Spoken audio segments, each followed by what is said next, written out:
فكيف أجيب يا ويحي ومن ذا سوف يحميني أسلي النفس آگے پارہ نمبر 2 رکوع نمبر 13 شروع ہو رہا ہے الطلاق مرتان فامساکم بمعروف۔ یہاں پر اللہ تعالیٰ نے طلاق کے مسائل کو بتایا ہے اور یہ بڑا اہم رکوع ہے، اس کو بہت توجہ سے ہمیں سمجھنے کی ضرورت ہے۔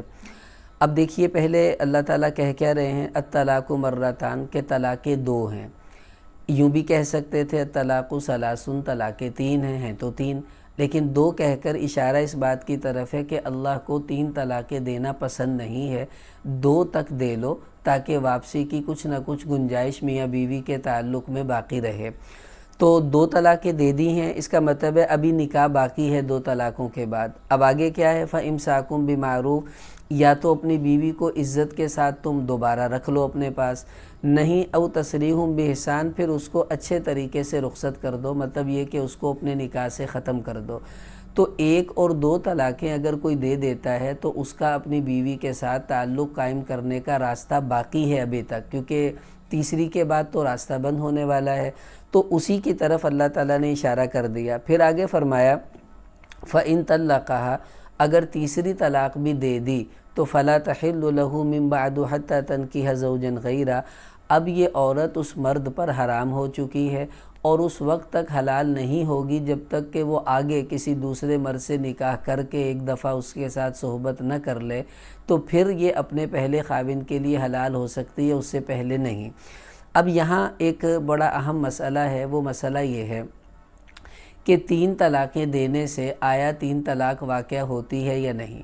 دیکھیں ایک چھوٹا سا بچہ بھی ہوگا جو پہلی جماعت میں پڑھتا ہوگا، جس کو 1 2 3 تک گنتی آتی ہوگی، اس سے پوچھیں کہ بیٹا اگر کوئی یوں کہے کہ اپنی بیوی کو جا میں نے تجھے 3 طلاق دی، جا تجھے 3 طلاق، تو کتنی طلاق ہوئی؟ چھوٹے سا بچہ بھی کہے گا کہ انکل یہ بھی کوئی پوچھنے والی بات ہے، جب 3 دے دی تو 3 ہی ہوگی اور کتنی ہونی ہے۔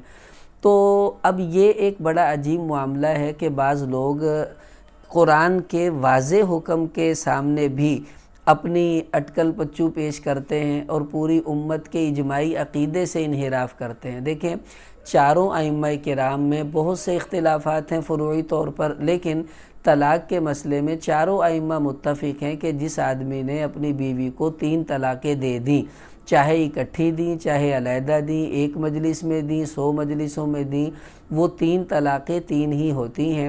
عورت اپنے مرد پر حرام ہو جاتی ہے، اس کا اس سے تعلق ختم ہو جاتا ہے، اب وہ عدت گزار کر آگے کسی دوسرے مرد سے نکاح کرے گی، اپنے پہلے خاوند کے ساتھ اس کا رہنا بالکل بھی جائز نہیں ہے۔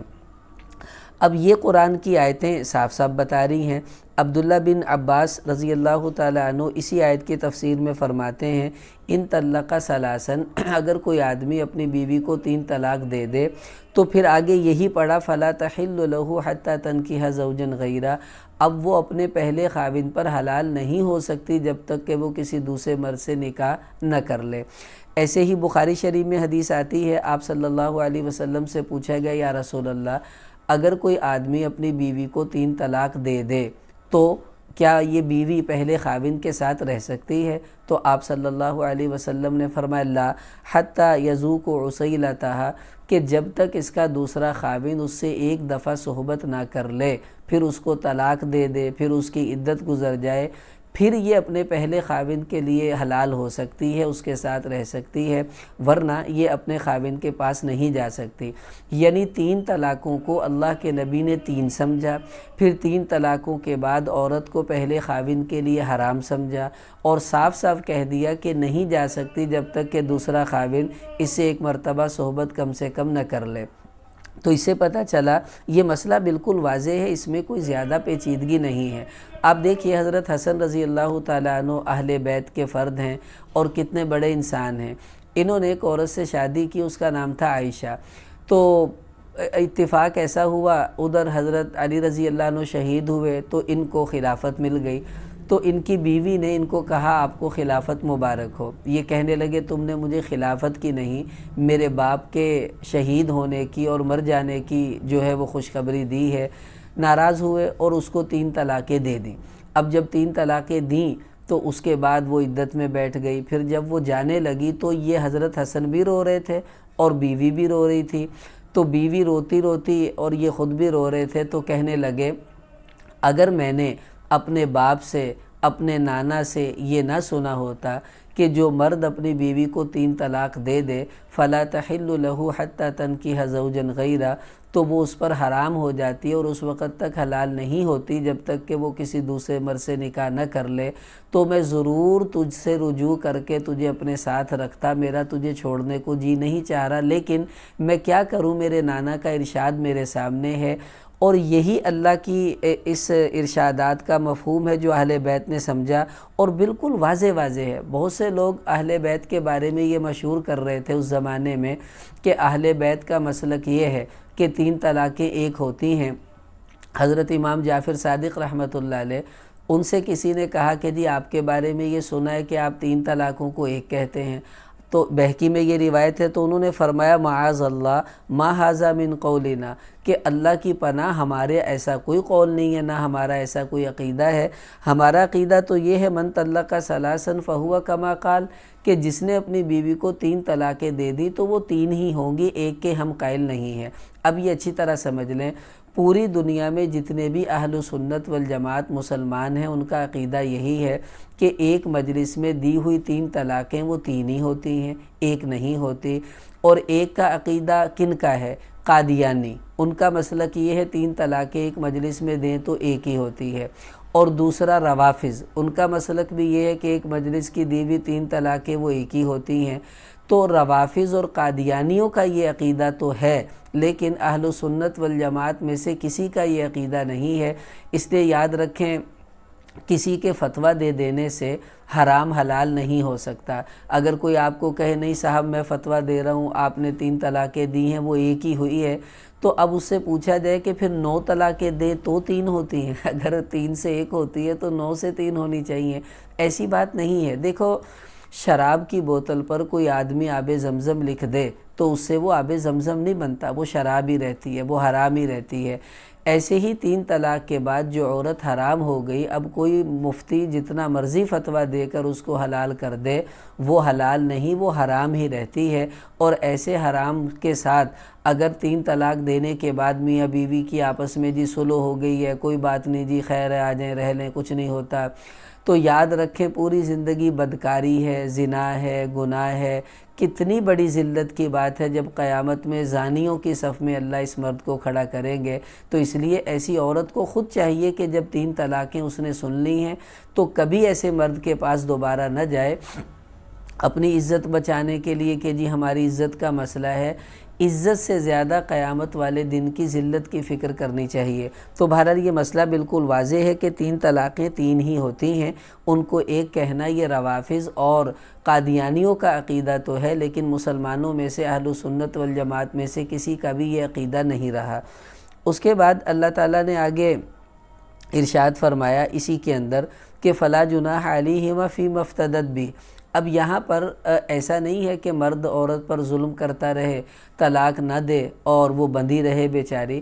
اسلام نے عورت کے لیے بھی خلاصی کا راستہ نکالا ہے، اور وہ راستہ کیا نکالا ہے کہ عورت خلا لے سکتی ہے۔ کیا مطلب؟ اگر اس کا خاوند اس کے حقوق پورے نہ کرے، اس پر ظلم و ستم ڈھائے، تو وہ عدالت میں جائے، قاضی کو سارا کچھ بتائے، پھر قاضی اس کے مرد کو بلا کر کہے گا بھی تم اس کے یہ حقوق کیوں پورے نہیں کرتے، وہ اس کو مہلت دے گا۔ اگر وہ اس دوران اس کے حقوق صحیح ادا کر دے تو ٹھیک ہے، آپس میں ہنسی خوشی رہیں۔ اگر وہ اس کے حقوق پھر بھی ادا نہ کرے تو پھر قاضی اس مرد سے کہے گا تم اس کو طلاق دے دو۔ اگر وہ نہیں دے گا ہٹ دھرمی کی وجہ سے تو قاضی ان کا نکاح فسخ کر دے گا، اس کو خلا کہتے ہیں۔ تو یہ بھی عورت کو اختیار ہے، پھر عورت اس میں اپنا حق مہر چھوڑتی ہے اور کچھ مال وال دے کر مرد سے اپنے آپ کو آزاد کروا لیتی ہے۔ آگے اللہ تعالیٰ نے پھر ارشاد فرمایا اگلا جو حکم ہے فَلَا تَحِلُّ لَهُ مِن بَعْدُ حَتَّى تَنْكِحَ زَوْجًا غَيْرَهُ، اس کو کہتے ہیں حلالہ۔ حلالہ کا کیا مطلب ہے کہ اگر کسی عورت کو اس کے خاوند نے 3 طلاقیں دے دیں، اب یہ پہلے مرد پر تو حرام ہو گئی ہے، آگے یہ کسی اور مرد سے نکاح کرتی ہے، وہ اس سے کم 1 مرتبہ صحبت کرتا ہے، پھر بعد میں وہ اپنی مرضی سے اس عورت کو طلاق دے دیتا ہے اور اس کی عدت پوری ہو جاتی ہے۔ اب اگر یہ اپنے پہلے خاوند سے نکاح کرنا چاہے تو اب کر سکتی ہے۔ اللہ تعالیٰ یہی فرما رہے ہیں کہ یہ حلال نہیں ہے پہلے کے لیے حتیٰ تنکیح زوجن غیرہ، جب تک کہ کسی دوسرے مرد سے یہ شادی نہیں کر لیتی۔ تو اس کو حلالہ شرعی کہتے ہیں۔ حلالہ اگر شریعت کے مطابق ہے تو پھر تو بالکل صحیح ہے، لیکن ایک حلالہ پلاننگ والا بھی ہوتا ہے۔ وہ کون سا؟ کہ مرد سے کہا جاتا ہے ابھی تیری اس لڑکی سے شادی کر دیں گے، تم ایک دفعہ اس سے صحبت کر کے صبح اس کو طلاق دے دینا، پھر عدت پوری کر کے ہم اس کی پہلے خاوند سے شادی کر دیں گے۔ اب اس مرد کو بھی پتہ ہے کہ میری شادی نہیں ہو رہی، بلکہ اس عورت کو حلال کرنے کا ہیلہ جو ہے وہ کیا جا رہا ہے۔ عورت کو بھی پتہ ہے میری اس سے شادی نہیں ہو رہی، بلکہ مجھے اس کے ساتھ ایک رات گزارنی ہے۔ کتنی بڑی بے غیرتی ہے اس طرح کرنا، اس عورت کی عزت کو پامال کرنا، اور کتنے بڑے بے غیرت ہیں وہ لوگ جو یہ سب کام کرتے ہیں۔ یہ میں نہیں کہہ رہا، خود رسول اللہ صلی اللہ علیہ وسلم نے فرمایا لعن اللہ المحلل والمحلل لہ، کہ ایسا حلالہ کرنے والے اور کروانے والے سب پر اللہ کی لعنت ہے کہ یہ ایک عورت کے تقدس کو پامال کر رہے ہیں۔ تو یاد رکھیں، اس طرح پلاننگ سے حلالہ کروانا گناہ ہے، حرام ہے، لعنت کا سبب ہے۔ لیکن اگر کسی نے یوں کر بھی لیا تو عورت اپنے پہلے خاوند کے لیے پھر بھی حلال ہو جائے گی۔ وہ الگ بات ہے کہ سب کو گناہ ہوگا، اس لیے کبھی ایسا نہیں کرنا چاہیے۔ میں تو یہ کہتا ہوں کہ جس مرد نے 3 طلاق دے کر اس عورت کے ساتھ بے وفائی کی ہے، پاگل ہوگی یہ عورت جو دوبارہ اپنے پہلے خاوند کے پاس جائے، دفع کرے۔ آگے اللہ اس کو اس سے اچھا خاوند دیں گے جو کم سے کم اس کی عزت تو کرے گا، اس کو اپنے پاس رکھے گا تو صحیح۔ تو بہرحال یہ حلالہ شرعی ہے جس کا ذکر اللہ نے یہاں پر خود فرمایا ہے۔ اگر شریعت کے مطابق ہو رہا ہے تب تو جائز ہے، ورنہ ایسا حلالہ کروانا بھی گناہ ہے۔ آگے اللہ تعالیٰ نے اشارہ کیا وَلَا تَتَّخِذُوا آیَاتِ اللَّهِ ہُزُوًا، دیکھو اللہ کی آیتوں کو مذاق نہ بناؤ، اور پیچھے فرمایا تِلْکَ حدود اللہ، یہ اللہ کی حدیں ہیں جو اللہ نے بیان کر دی ہیں۔ مطلب یہ کہ طلاق کے معاملے کو مذاق نہ سمجھو، اور یہ حلال و حرام کے مسئلے ان کے اندر سستی سے کام نہیں لینا چاہیے کہ طلاق دے دی، کسی کو بتایا نہیں، چپ کر کے رہ رہے ہیں۔ چلو کسی کو نہیں پتہ، لیکن اللہ کو تو پتہ ہے نا، نکاح تو اللہ کی وجہ سے ہوا تھا۔ اب اللہ دیکھ رہے ہیں کہ یہ حرام کر رہے ہیں، تو بتاؤ کتنے بڑے مجرم اور گناہگار بن کر اللہ کی عدالت میں یہ لوگ رہ رہے ہوں گے۔ اس لیے کبھی ایسی بڑی غلطی نہیں کرنی چاہیے۔ اللہ تعالیٰ سب کی حفاظت فرمائے۔